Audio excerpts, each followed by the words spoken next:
É,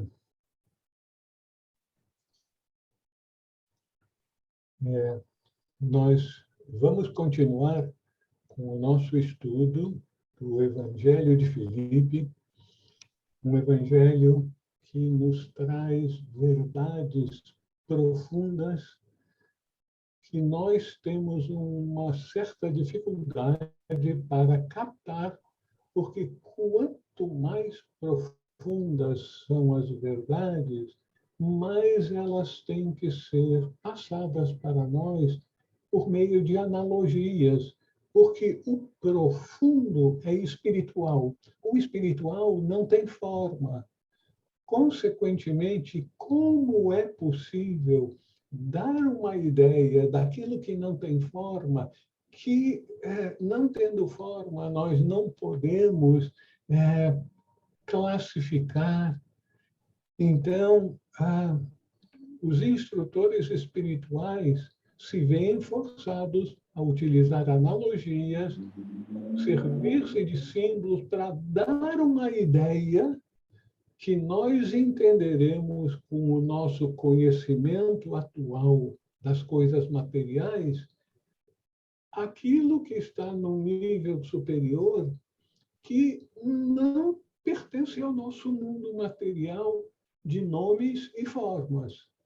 E é por isso que nós precisamos estar sempre muito atentos, não tomarmos ao pé da letra os ensinamentos esotéricos, os ensinamentos profundos que o mestre procura nos passar, especialmente nesse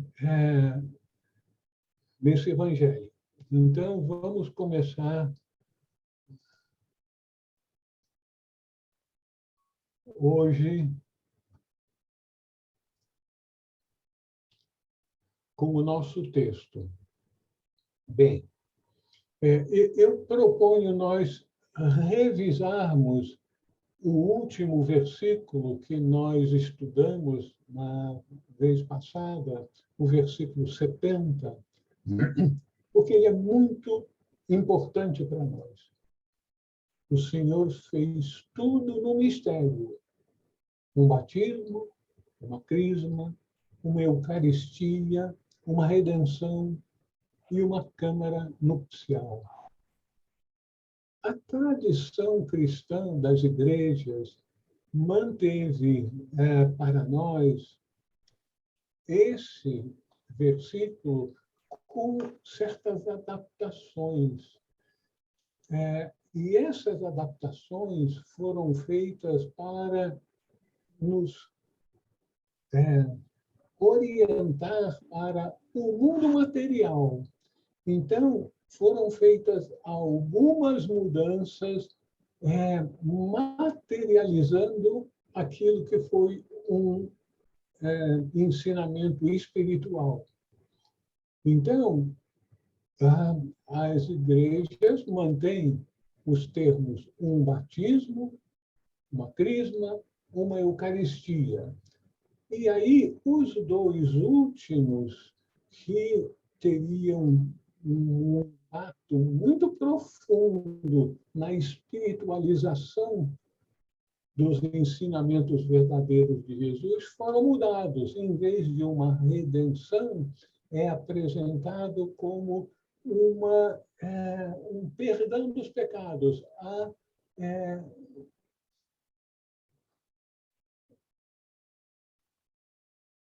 a confissão que nos leva ao perdão dos pecados.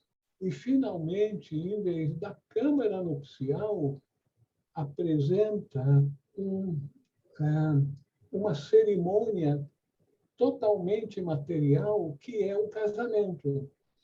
Então, aquilo que foi originalmente apresentado como sentido diretamente espiritual é trazido para o nosso mundo material com implicações materiais. Nós vamos ver que o batismo é como uma primeira iniciação que começa a abrir a nossa consciência para planos mais elevados. Mas é uma primeira tentativa. Nós aprendemos no livro que eu imagino que vocês conhecem e que eu sugiro que seja lido, vocês estão todos lendo o título desse livro, A Vida do Iniciado, que é um livro que foi escrito a partir de uma série de textos, documentos, artigos que não foram publicados em vida por Geoffrey Hodgson, foi tudo reunido postumamente e fala sobre a vida do iniciado. Por que eu estou chamando a atenção para o livro? Porque nesse livro, Geoffrey Hodgson diz uma coisa que antes eu não sabia e que muitos não sabem, é que a primeira iniciação costuma ser dada mais de uma vez. Os iniciados, a primeira iniciação, como que começa a abrir a consciência do discípulo e ele tem altos e baixos, grandes batalhas interiores, os seus condicionamentos fortes, e todos nós estamos conscientes dos muitos condicionamentos materializantes que nós temos, que nos aprisionam nesse mundo. É por isso que os iniciados, primeira, segunda iniciação, muitas vezes escorregam e precisam ser, cada vez que eles decidem a reiniciar a sua busca, a sua constante batalha para dominar as suas tendências materializantes que o mantém preso nesse mundo. Então, o batismo no iniciado, aquele que está seguindo o caminho acelerado das iniciações, ele muitas vezes é dado 2, 3 vezes até que o iniciado esteja suficientemente forte para aguentar a segunda iniciação, que é chamada de crisma na tradição original e também na tradição da Igreja, que é um reforço, um importante reforço na expansão de consciência que está no seu processo evolutivo, abrindo a consciência do discípulo avançado, no caso, que já está recebendo uma primeira, uma segunda iniciação. Então, aquilo que é profundamente esotérico foi trazido para o nosso mundo material e algo que vou repetir isso, algo que é inconcebível que no caminho espiritual em que nós, que fomos criados à imagem e semelhança de Deus e recebemos a dádiva divina do livre-arbítrio, fazendo com que cada um de nós seja responsável pelas etapas, pelas decisões em nossa vida.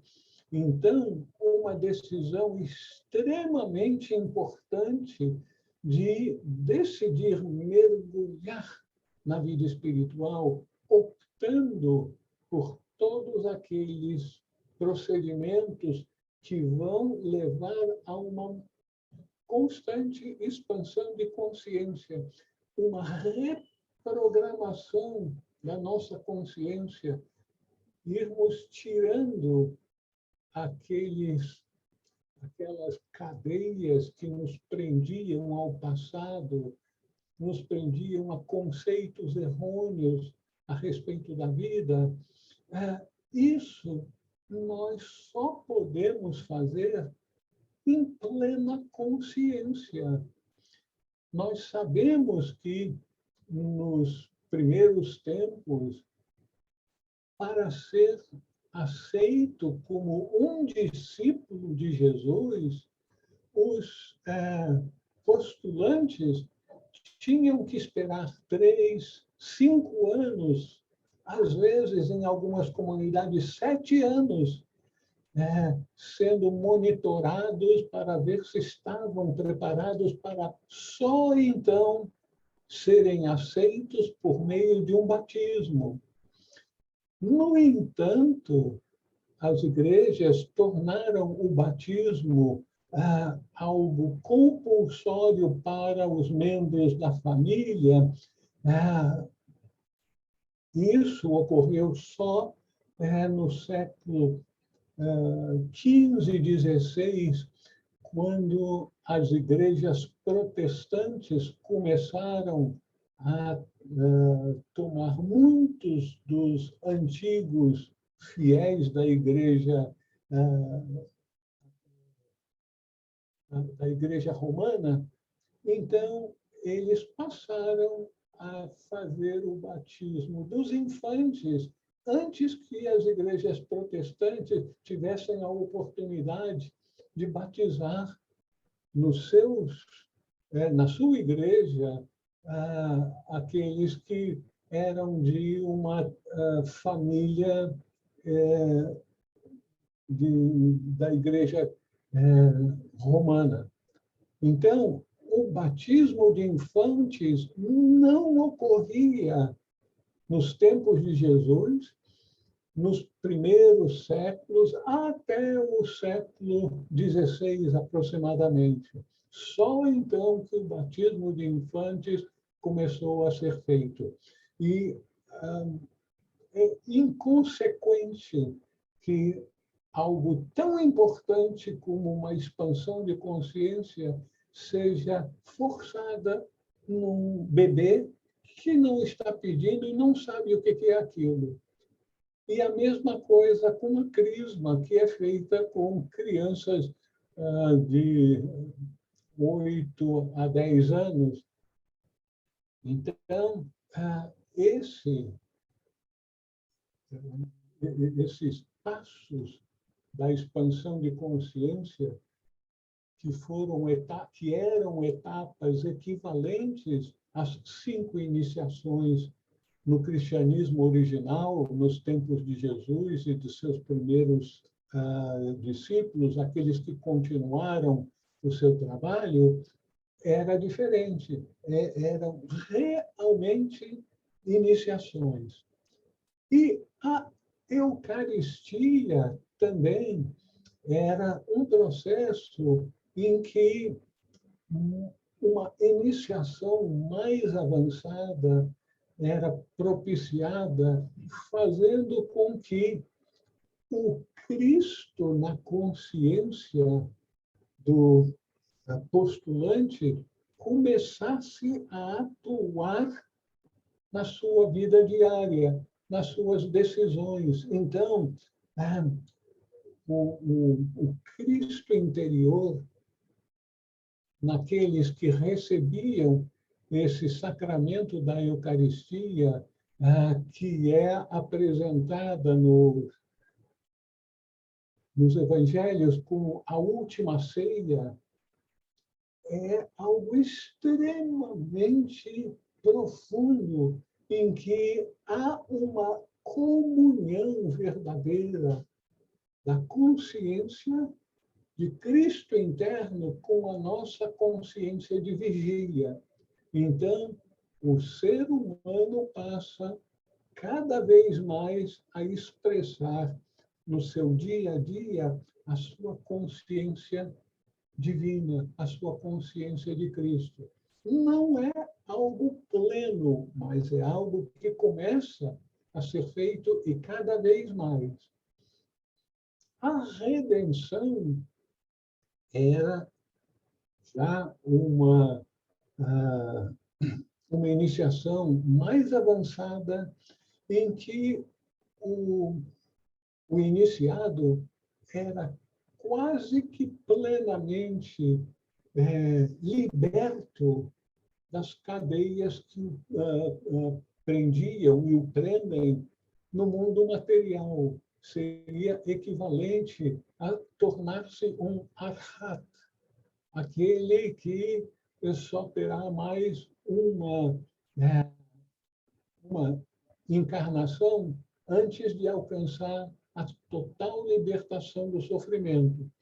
E, finalmente, uma câmara nupcial que foi apresentada pela Igreja como sendo o casamento de duas pessoas. A câmara nupcial, no seu sentido esotérico, é aquela iniciação, aquela cerimônia que traz à alma o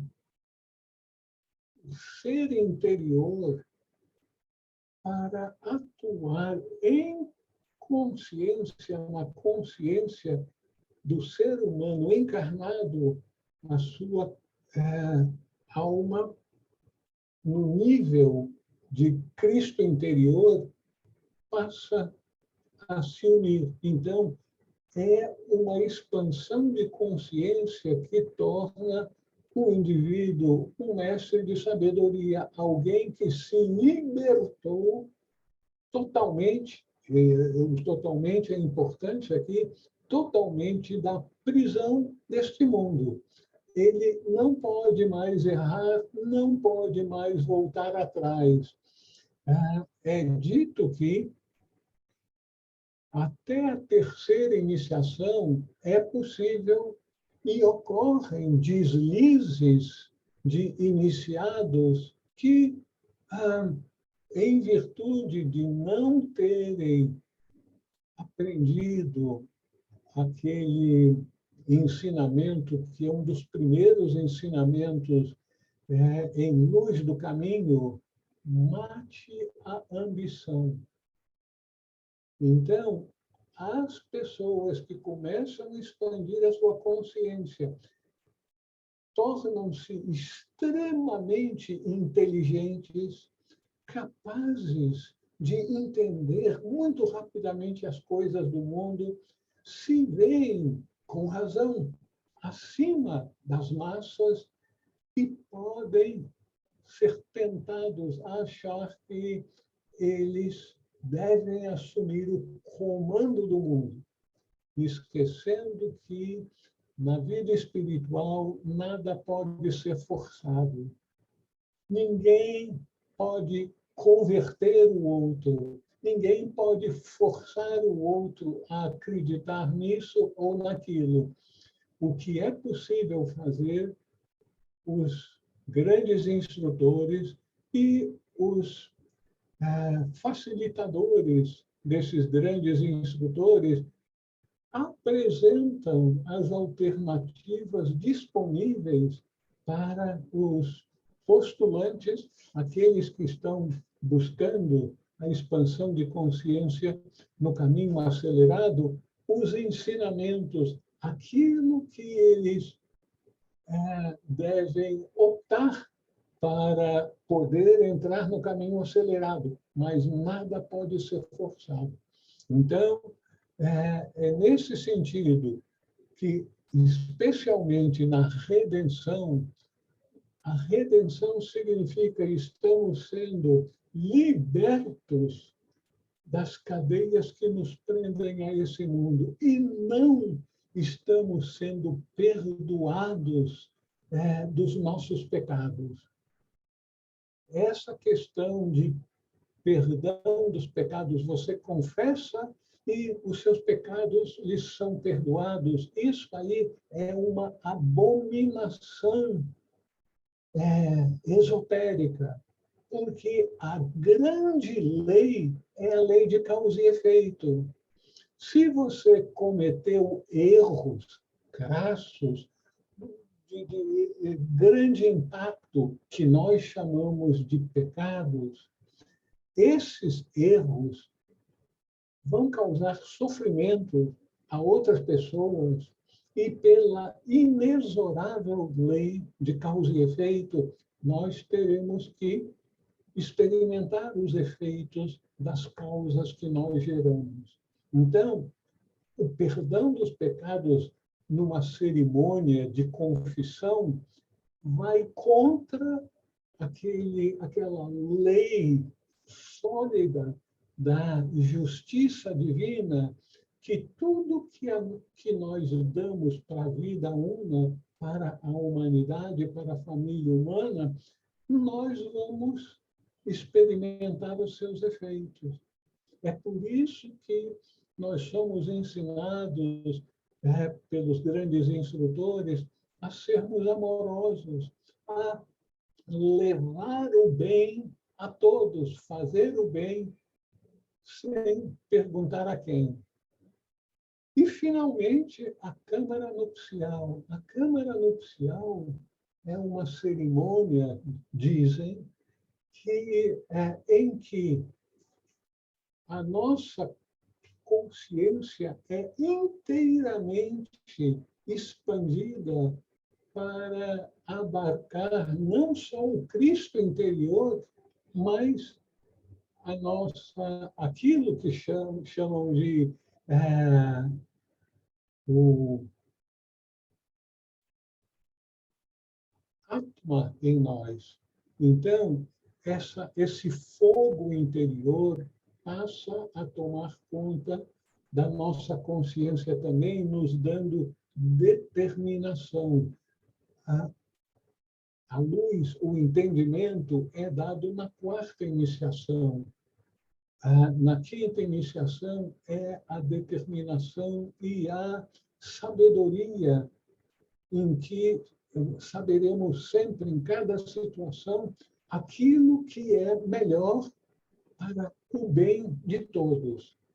Então, vocês me desculpem de voltar a esse ponto, porque é muito importante o entendimento dos sacramentos com um poder iniciático, como foi apresentado por Jesus e utilizado entre os seus discípulos avançados, e aquilo que nós recebemos de nossa tradição nos dias de hoje.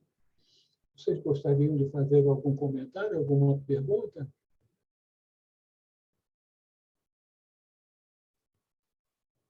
Bom, então vamos continuar. Eu queria lembrar a vocês que agora nós vamos cada vez mais entrar em ensinamentos profundos de cunho espiritual, e eu enfatizo espiritual. O espiritual, obviamente, não é material, não tem forma, e nós não o vemos, não podemos tocá-lo, ouvi-lo. Então, o espiritual nos é apresentado a partir de símbolos, analogias com coisas, com processos materiais. Os processos materiais, as coisas materiais, nós conhecemos razoavelmente bem. Então, esses processos materiais nos são apresentados para dar uma ideia do que ocorre nos níveis espirituais. Ele disse: vim fazer as coisas abaixo como as coisas acima, e as coisas fora como aquelas dentro. Vim uni-las no lugar. Ele falava sobre as coisas do Eon, do plano superior, acima deste lugar, por meio de imagens simbólicas. No próprio texto, nós vemos a menção das imagens simbólicas. Então, vim fazer as coisas abaixo. Aquilo que ocorre no mundo material, como as coisas acima, no mundo espiritual. E as coisas fora, como aquelas que estão dentro de cada um de nós. Porque o espiritual está no interior de cada um de nós. E mais do que o espiritual, o divino. Então, o divino está dentro de nós. Deus está dentro de nós. E isso é uma coisa que a gente fala mais baixinho porque sacode as nossas bases, nos lembrarmos que Deus está constantemente conosco em nosso interior, mas Ele está no interior dos interiores e nós não nos damos conta disso. E quanta tolice, quanta bobagem a gente faz que não faria se nós estivéssemos conscientes que Deus está compartilhando de tudo aquilo que nós estamos fazendo. Porque Deus é a natureza última de nosso ser. Aí a gente fica meio sacudido, mas Deus é a natureza última de nosso ser. Meu Deus do céu, que responsabilidade que nós temos. Então, o nosso divino instrutor está dizendo que ele veio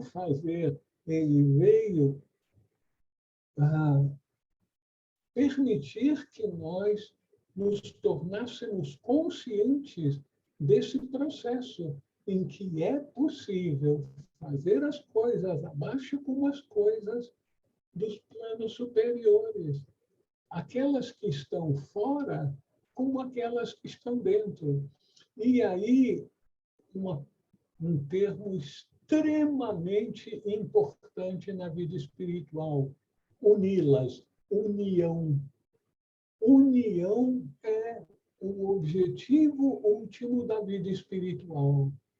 O objetivo último da vida espiritual é unir a nossa consciência com aquilo que está no interior dos interiores, Deus em nós. Unir a nossa consciência externa do nosso veículo material, do nosso quaternário inferior, com a consciência divina que está em nós. Eu vou pedir licença para vocês um minutinho para cuidar do...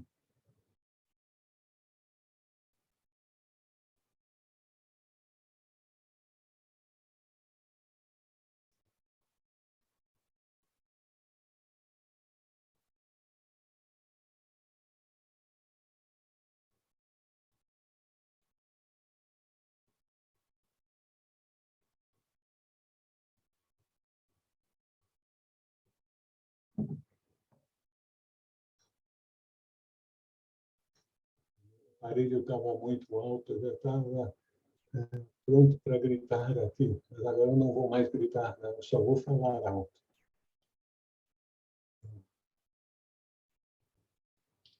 Alguma observação ou pergunta sobre esse Lolian 71?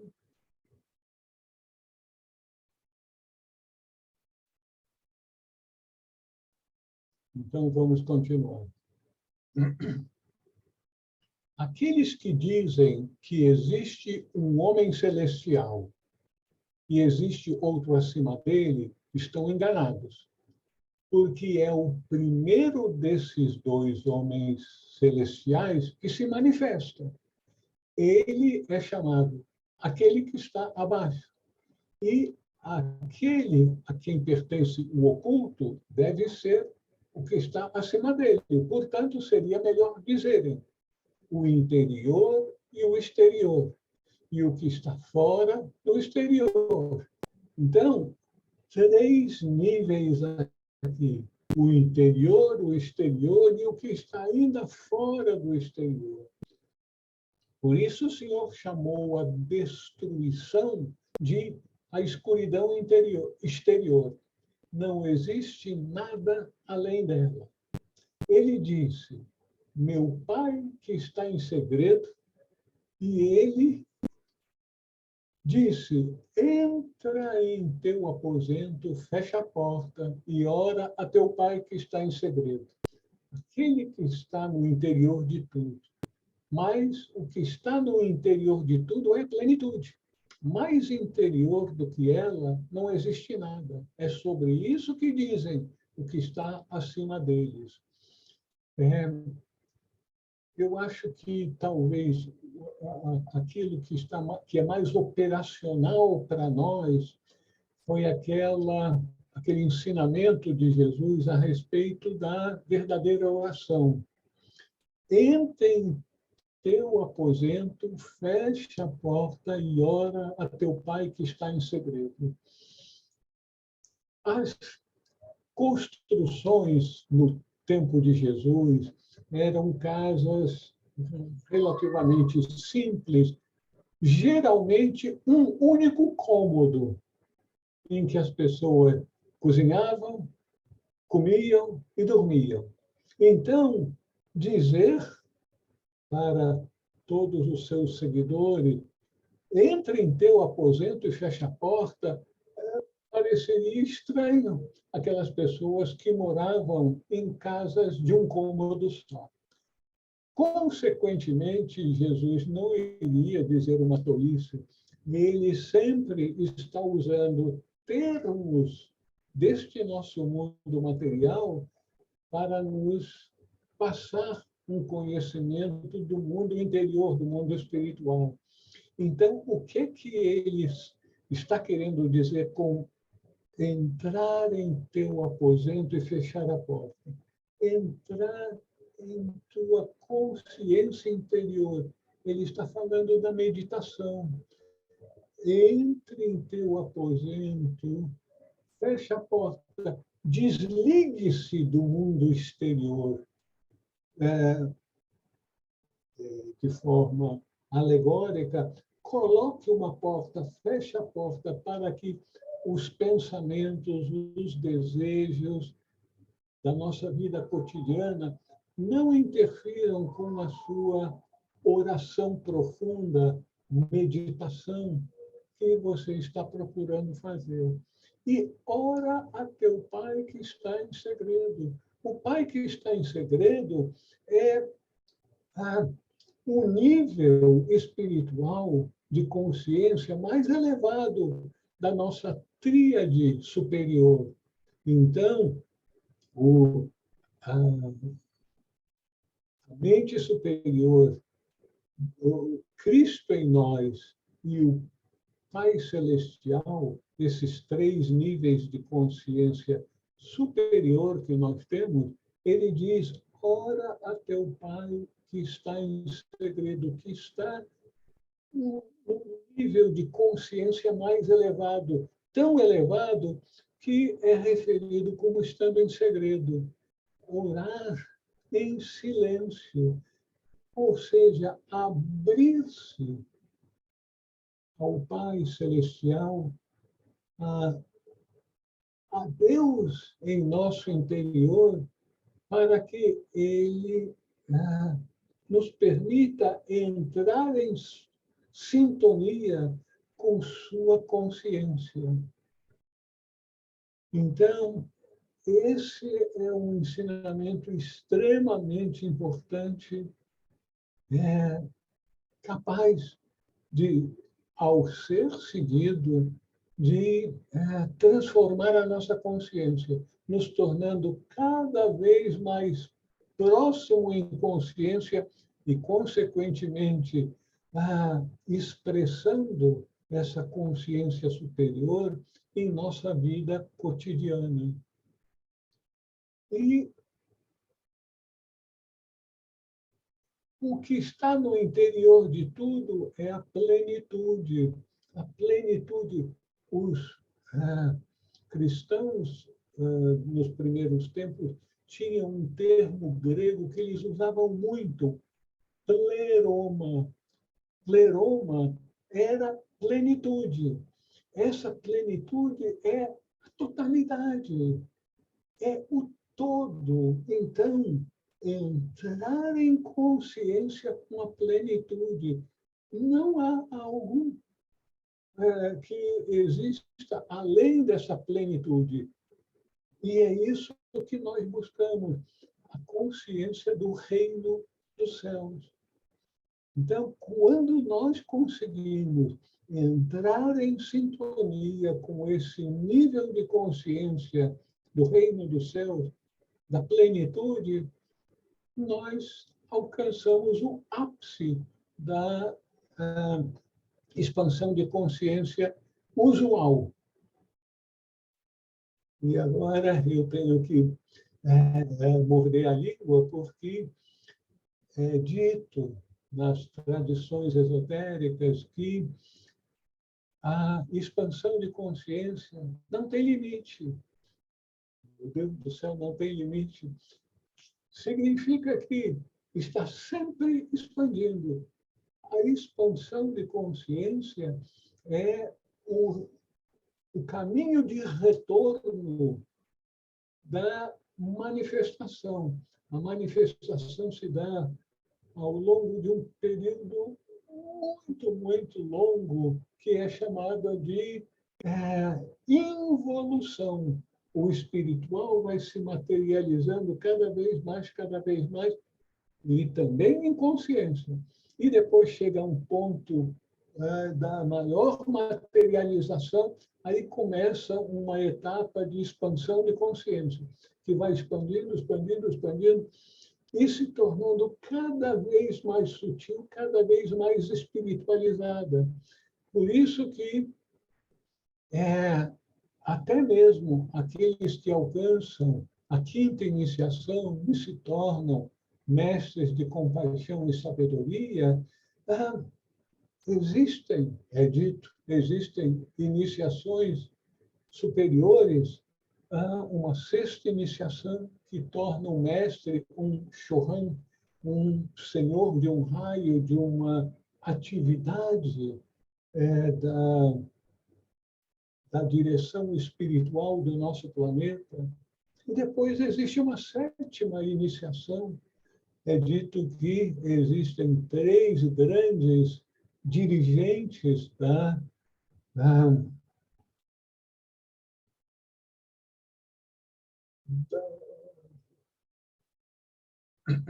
direção espiritual do nosso planeta, que são o senhor Manu, o senhor Maitreya, chefe da instrução, e o senhor Mahashohan, que é o senhor da civilização, que faz os ajustes necessários no processo espiritual evolutivo para facilitar esse processo de libertação do sofrimento da família humana. Mas não para aí. É dito que o senhor Buda alcançou uma 8ª iniciação, e de tempos em tempos aparecem outros Budas. E é dito que a direção última da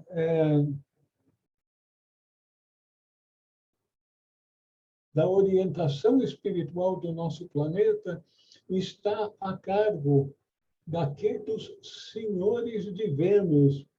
Isso também é dito que vieram de Vênus um grande ser que se tornou o chefe de toda a estrutura espiritual do nosso planeta, com seus ajudantes. Falam em 4, mas parece que eram 7.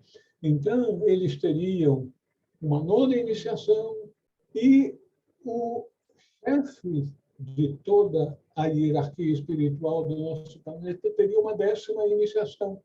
Isso em nosso planeta. Mas o nosso planeta está inserido no grande escopo espiritual do Logos solar. O Logos solar, provavelmente, de uma constelação. A constelação, dentro de um grupo de constelações, dentro da nossa Via Láctea. Então, parece que não há limite para a expansão de consciência, porque em cada um desses níveis, certamente existem inteligências, existem seres, se assim podemos expressar o que eles são, que são consciências avançadíssimas. Então, a expansão de consciência parece não ter fim. Para nós olhamos para cima com o pescoço duro, querendo saber o que nos aguarda, e aí temos como meta alcançar a quinta iniciação, que vai nos libertar do sofrimento desse nosso sistema de encarnatório em nosso planeta. Então, a plenitude. Não há nada além dessa plenitude. E isso é o que está acima deles. Vocês gostariam de fazer alguma pergunta? Tem que ser pergunta simples para que eu possa responder, por favor.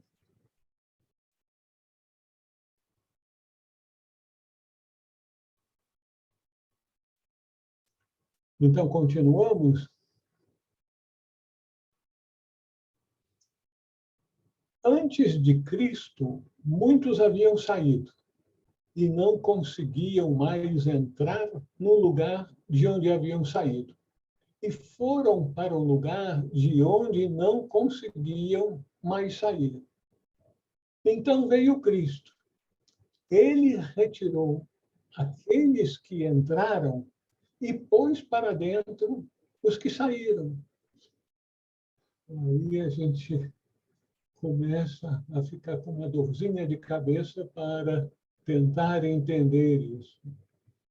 Antes de Cristo, antes que aquela consciência extremamente elevada, que nós nos referimos como sendo o Filho de Deus, o Filho de Deus encarnado, então, um grande instrutor que era referido como o Cristo.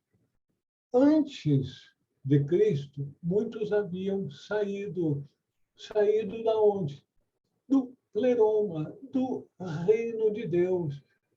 Eles desceram para planos de manifestação mais densos, até que se encarnaram como seres humanos. Então, eles não conseguiam mais entrar no lugar de onde haviam saído. Saíram do pleroma, da plenitude, e foram para a encarnação na Terra como seres humanos. E foram para um lugar de onde não conseguiam mais sair. Se viram como prisioneiros desse mundo, nessa terra distante, como é explicado na parábola do filho pródigo. Então, eles não conseguiam voltar dessa terra distante. Então veio Cristo, veio aquele instrutor que capacitava as pessoas a expandirem a consciência, e com isso ele pôs para dentro os que saíram, mas também chamou aqueles que entraram e entraram em nirvana, um conceito oriental de um estado de consciência celestial em que as pessoas se distanciam do mundo. Ao se distanciar do mundo, não podem ajudar o mundo. Então, isso aí é explicado com muitos detalhes na tradição budista de como é importante para a humanidade que aqueles que estão buscando a libertação do sofrimento não se tornem aqueles que venham a buscar a libertação do seu sofrimento, mas sim aqueles que venham a buscar a iluminação para se capacitarem a se tornarem salvadores de homens, se tornarem mestres de compaixão e sabedoria que permanecerão nesse mundo. É o grande, verdadeiro sacrifício. Aqueles que alcançaram a quinta iniciação, e em vez de tomar um dos 7 estão à disposição de quem alcança a quinta iniciação, sendo que um deles é se tornarem mestres de compaixão e sabedoria que permanecerão nesse mundo para ajudar as outras almas que estão ainda presas no sofrimento neste mundo. Então, aqueles que entraram, nesse caso aqui, isso aqui eu estou especulando, foram induzidos por esse grande ser a voltarem, se encarnarem no mundo, mas como mestres de sabedoria, mantendo um corpo físico, ainda que não caminhando aqui pelo mundo à vista dos outros, porque é dito também que Tsongkhapa é uma reencarnação do senhor Siddhartha Gautama, que veio e fez grandes feitos, grandes realizações, como Tsongkhapa, uma delas, a codificação do comportamento dos mestres de sabedoria, e foi decidido, então, que eles não deveriam viver junto com os seres humanos, eles mantêm um corpo físico em nosso planeta, dedicados totalmente a ajudarem na expansão de consciência, consequentemente, na libertação do sofrimento da família humana, mas sem ficar vivendo junto com os seres humanos comuns que não conseguem compreendê-los e criam problemas vibratórios muito difíceis. Vocês vão ver problemas vibratórios difíceis? Bem, procurem imaginar vocês, meus irmãos, minhas irmãs, vocês entrando numa festa de rock metaleiro. Eu não sei, nunca ouvi esse rock metaleiro, mas eu imagino que deve ser um troço estrondoso, que a cabeça da gente vibra e vibra nos levando àquelas vibrações materiais de euforia, de materialidade. Então, as nossas vibrações neste mundo afetam negativamente os mestres de sabedoria.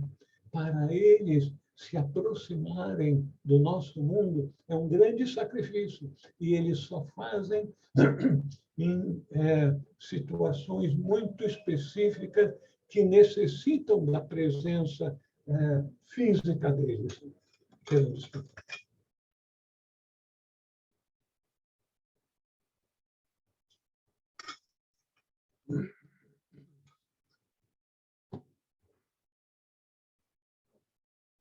Vocês gostariam de fazer alguma observação, pergunta aqui?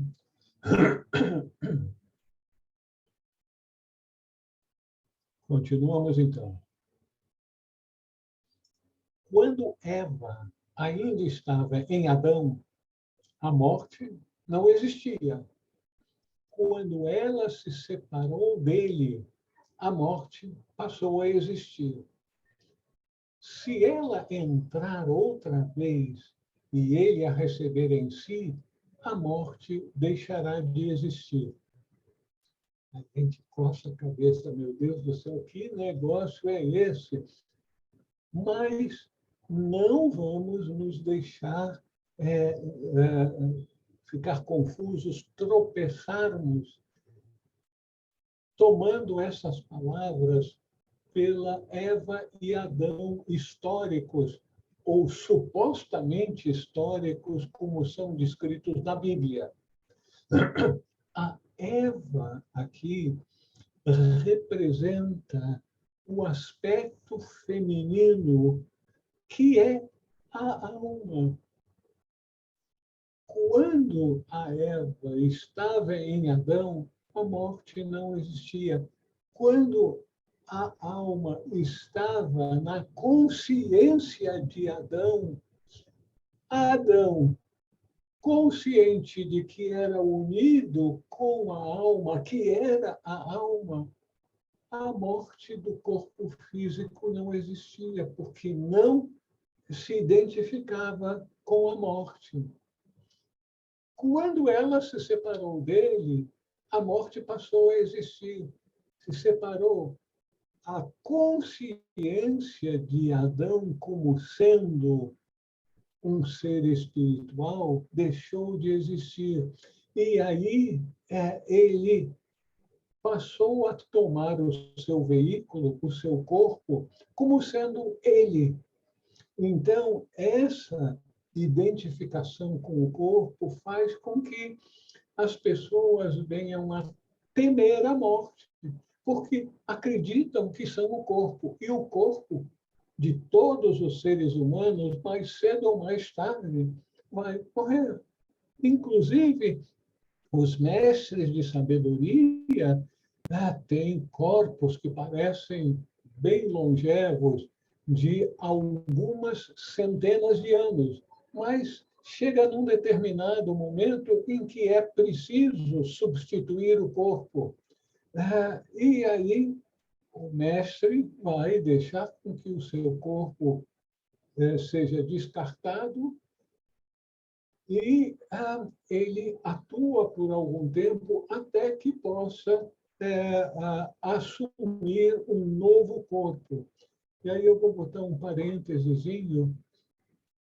É dito na tradição esotérica que os corpos dos grandes seres, dos mestres de sabedoria, quando eles vêm a morrer, esses corpos são levados, sabe-se lá aonde, porque toda a matéria daquele corpo é de uma vibração tal que vai ser reutilizada para outros corpos superiores.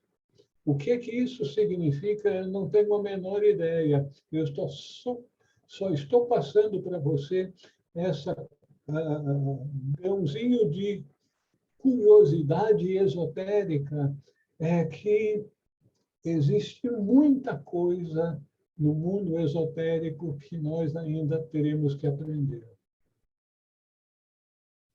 Então, enquanto Adão estiver consciente de que ele está unido com sua alma, ele não morrerá no sentido de ter a consciência de morte, porque ele vai saber que o seu corpo é um veículo. Quando chegar na hora de descartar aquele veículo, ele vai colocá-lo de lado e vai buscar um novo veículo para atuar no mundo, sem a ideia, a consciência de que morreu. Não. O veículo dele foi descartado, mas ele continua, como sempre, atuando no mundo. Vocês gostariam de fazer alguma observação ou pergunta? Então, continuamos.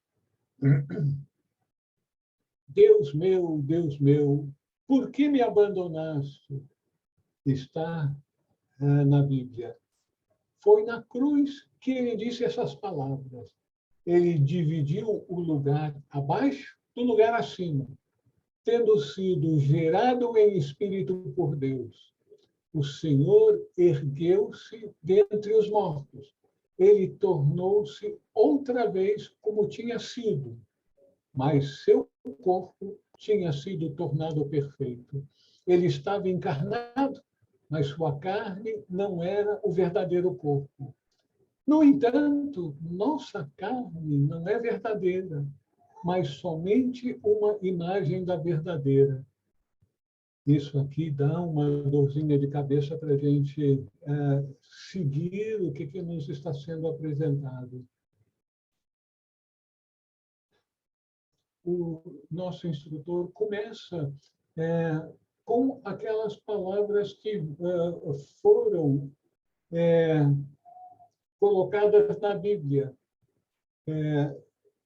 no momento em que ele supostamente estava na cruz e disse tais palavras: por que me abandonaste?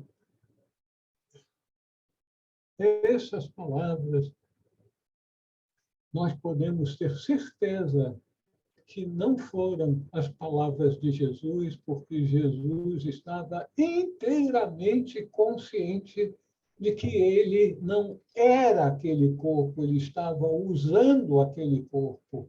Consequentemente, o Pai, Deus Todo-Poderoso, não tinha abandonado e Jesus estava consciente disso. Então, foi na cruz que ele disse essas palavras. E é dito que Jesus realmente não morreu na cruz. Ele morreu apedrejado. Mas esse conceito de ter sido apedrejado e depois o seu corpo pendurado num madeiro, ou seja, numa árvore, não teria nenhuma utilidade para os seus futuros discípulos.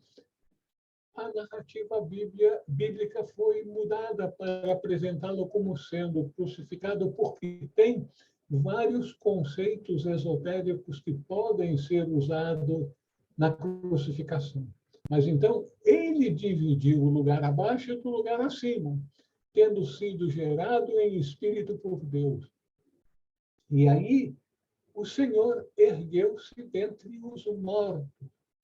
Ele tornou-se outra vez como tinha sido, ou seja, encarnado, mas seu corpo tinha sido tornado perfeito. Ele estava encarnado, mas sua carne era o verdadeiro corpo. No entanto, nossa carne não é verdadeira, mas somente uma imagem da verdadeira. Bom, aqui parece que o que nos está sendo dito é que Jesus ressurgiu dos mortos com um corpo sutil. Tanto é assim que os apóstolos dizem que ele caminhava e não deixava pegadas na areia. Por quê? Ele estava usando o seu corpo, presumo eu, etérico, que tem exatamente a mesma semelhança do corpo físico, tanto é assim que o corpo etérico, na verdade, é o seu corpo energético, que conforma-se inteiramente com o corpo material, ou ao contrário, o corpo material conforma-se com o corpo energético do ser humano. Então, ele voltou dos mortos para terminar a sua tarefa, seu programa, e ele precisava voltar e passar algumas instruções para os seus discípulos, e essas instruções foram passadas por alguns meses como é registrado em Pistis Sophia, o texto mais esotérico da tradição cristã, muito mais esotérico do que o Evangelho de Filipe. Então, ele, nesse corpo aparentemente material, mas sem materialidade, era o que ele apresentou para os apóstolos depois de ter voltado do mundo dos mortos. A sua carne era o verdadeiro corpo, mas ele estava encarnado.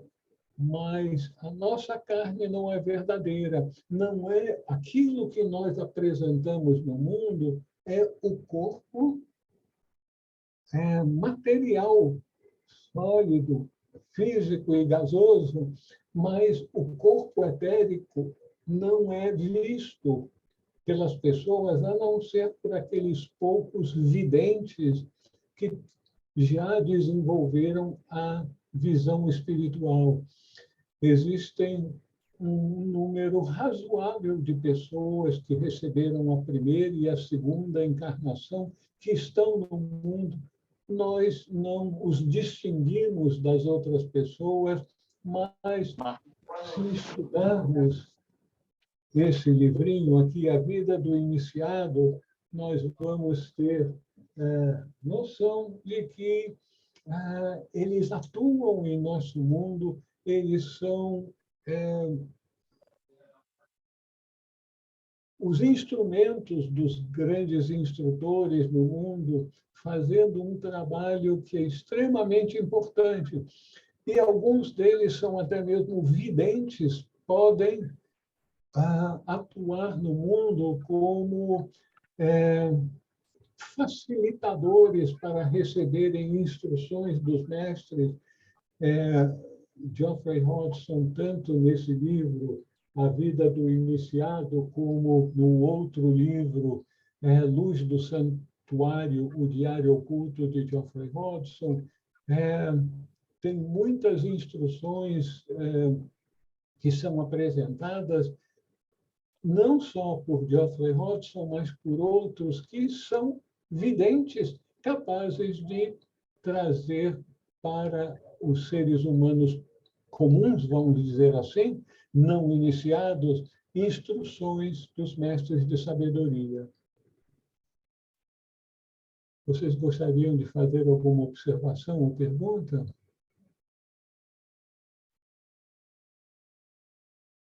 Então, continuamos.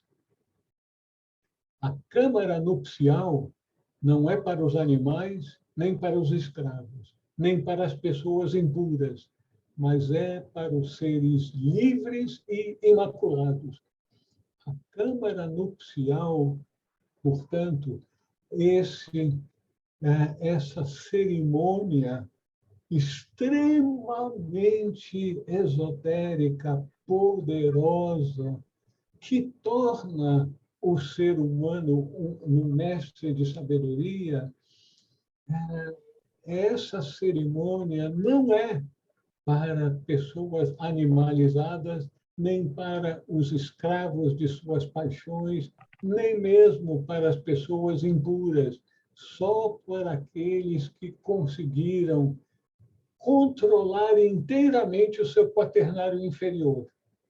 Somente aqueles que estão totalmente em controle consciente do quaternário inferior podem receber esse sacramento, como era chamado naquele tempo, e nós poderíamos imaginar que eles eram equivalentes à iniciação.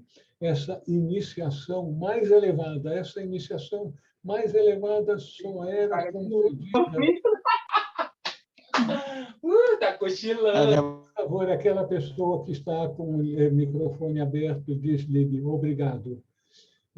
Então, nós podemos ter certeza que somente aqueles indivíduos que alcançaram um extremamente elevado grau de pureza são admitidos nesse sacramento, nessa iniciação. São muito poucos.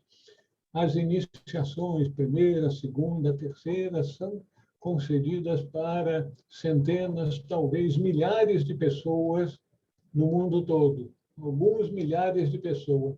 Mas a iniciação, a quarta iniciação e a quinta, a Câmara Nupcial, são relativamente poucos aqueles que conseguem em cada encarnação, em cada período histórico. Vocês gostariam de fazer alguma pergunta ou observação? Professor. Sim, pois não, Odisseia. Namastê. Namastê. Em alguns ensinamentos, eu ouvi falar dessa câmera nupcial. Fale um pouquinho mais alto, Odisseia. Um pouquinho mais alto, por favor, querida. Sim, desculpe. Você ouviu falar que...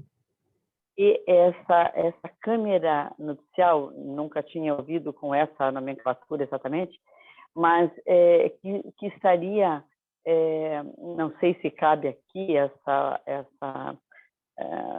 comparação, essa analogia com o que os alquimistas diziam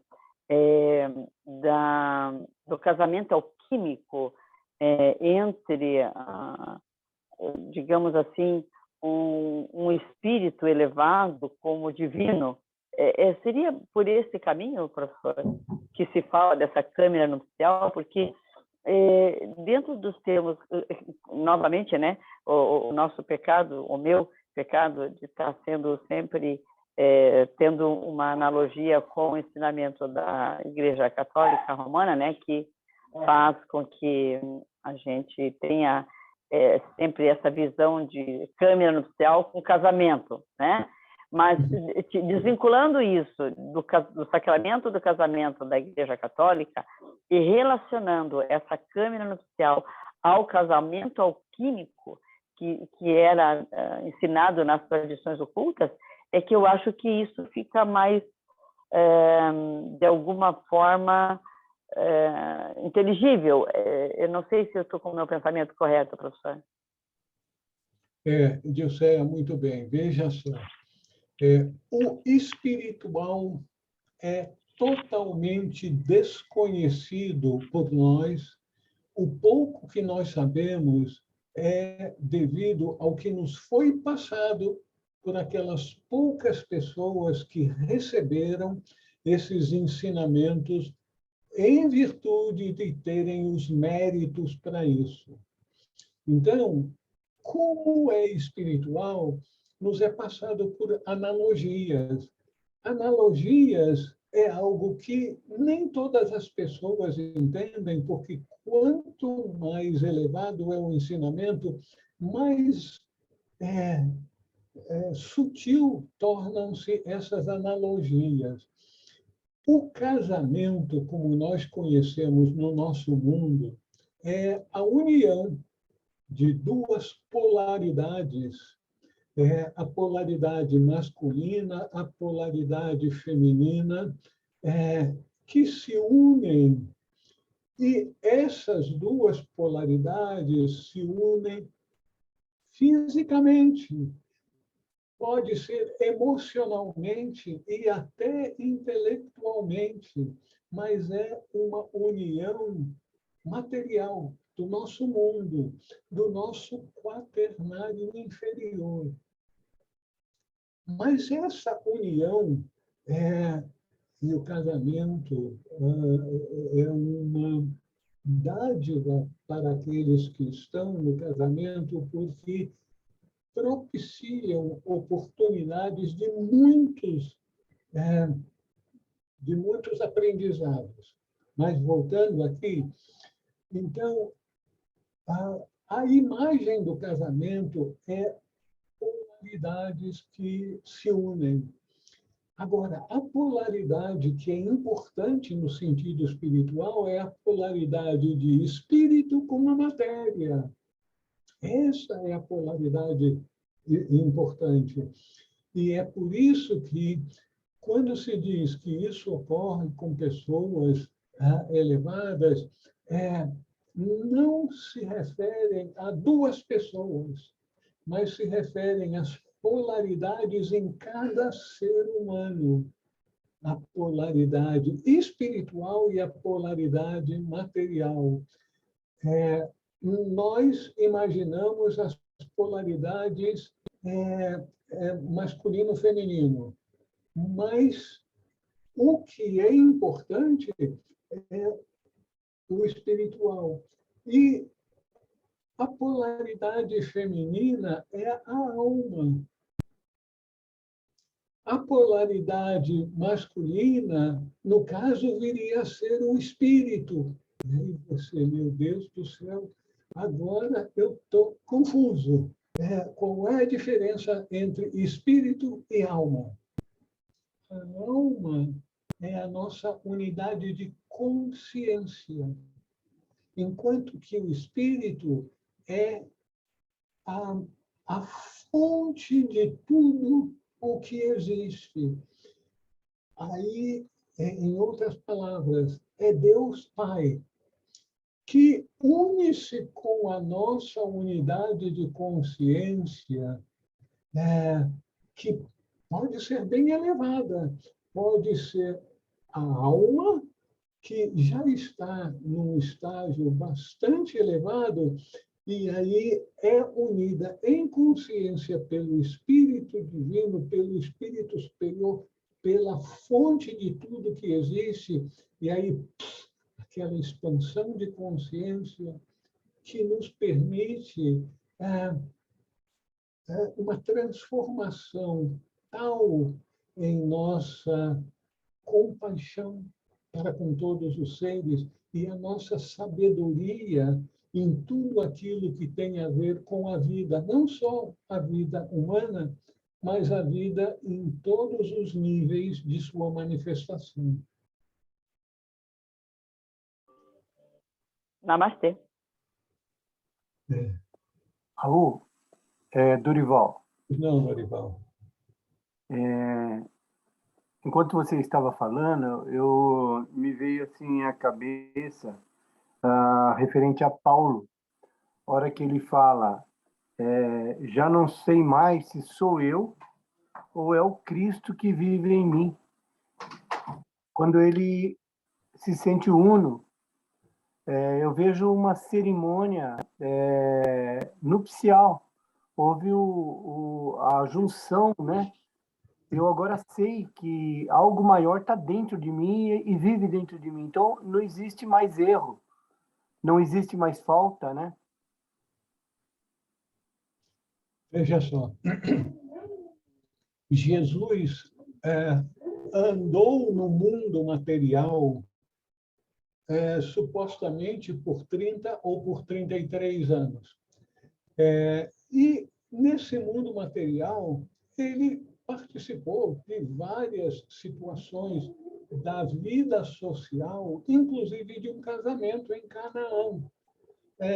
Então, o casamento em Canaã, que ele participou, ele trouxe bênçãos para aqueles que lá estavam. Mas aqui, o que está sendo referido é outra coisa.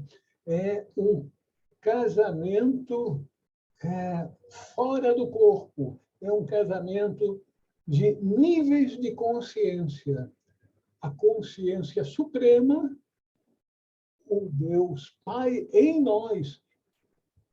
Meus irmãos, nós temos grande dificuldade para entender isso, porque quando a gente está falando Deus em nós, parece que há um bloqueio na nossa consciência de aceitarmos que Deus está em nós, mas ainda não se uniu à nossa consciência. Ou melhor, nossa consciência não se uniu à fonte de tudo que existe, Deus Pai. Então, a nossa consciência, a alma, está buscando essa união E é isso que essas cerimônias facilitam esse tipo de expansão de consciência, porque o objetivo da vida de todos nós é continuarmos no processo de expansão de consciência. O Luiz Alberto queria dizer alguma coisa?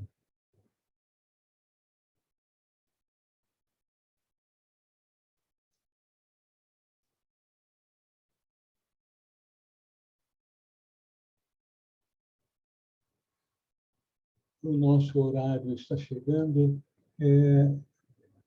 Ninguém gostaria de fazer alguma observação para que a gente possa, então, encerrar a nossa reunião?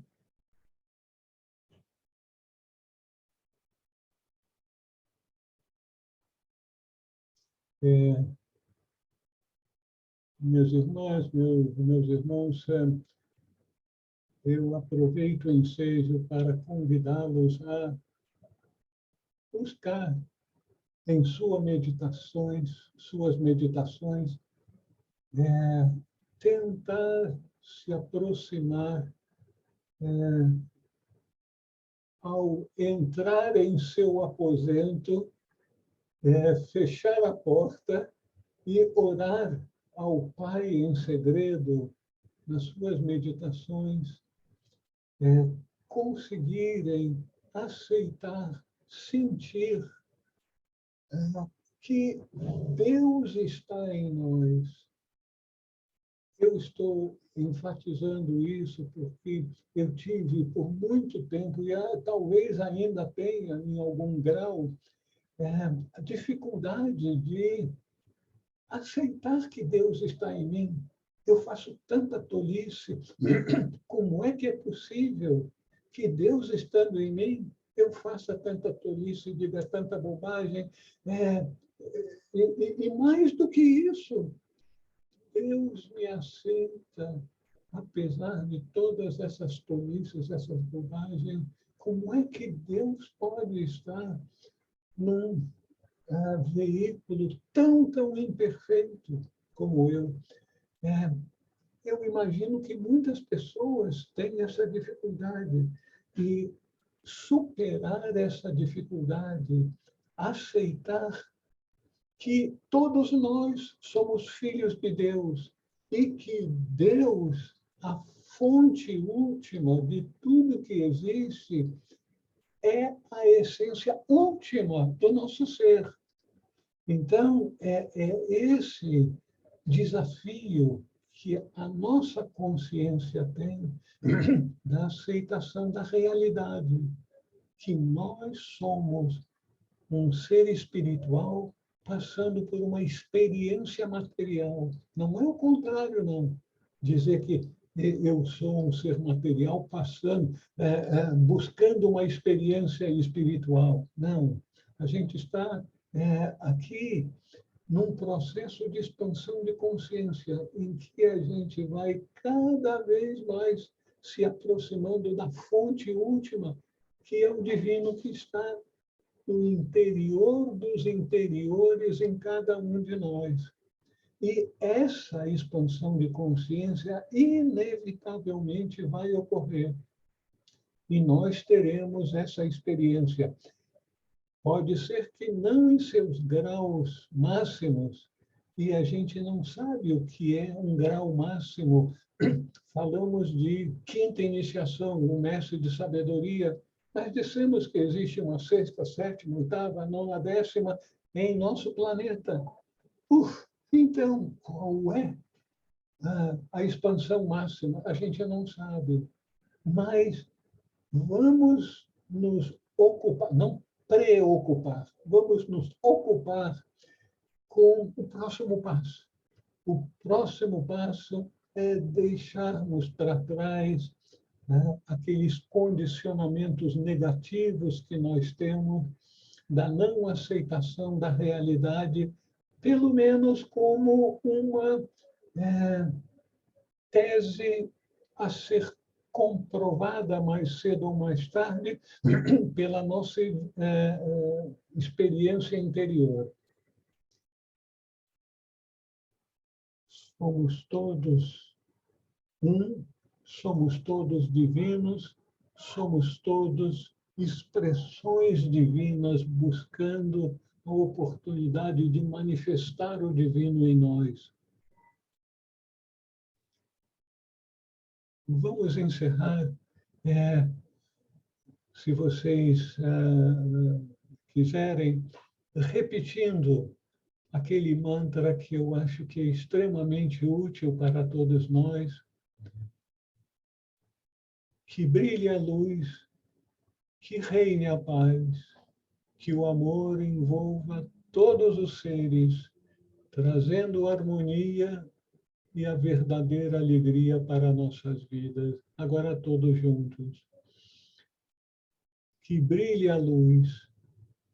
Que brilhe a luz. Que reine a paz. Que reine a paz. Que o amor envolva todos os seres. Que o amor envolva todos os seres. Viva todos os seres. Trazendo harmonia e a verdadeira alegria para as nossas vidas. Trazendo harmonia e a verdadeira alegria para nossas vidas. Somos todos um, somos todos expressões do Filho de Deus. Que isso permaneça sempre em nossos corações e em nossa mente. Do Filho de Deus.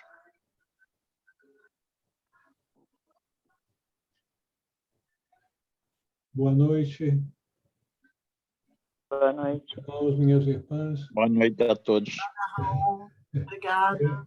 Hoje foi um dia em que a gente termina com uma dorzinha de cabeça, tentando expandir a nossa consciência para captar a profundidade e as implicações desses ensinamentos que nos foram trazidos pelo irmão Felipe.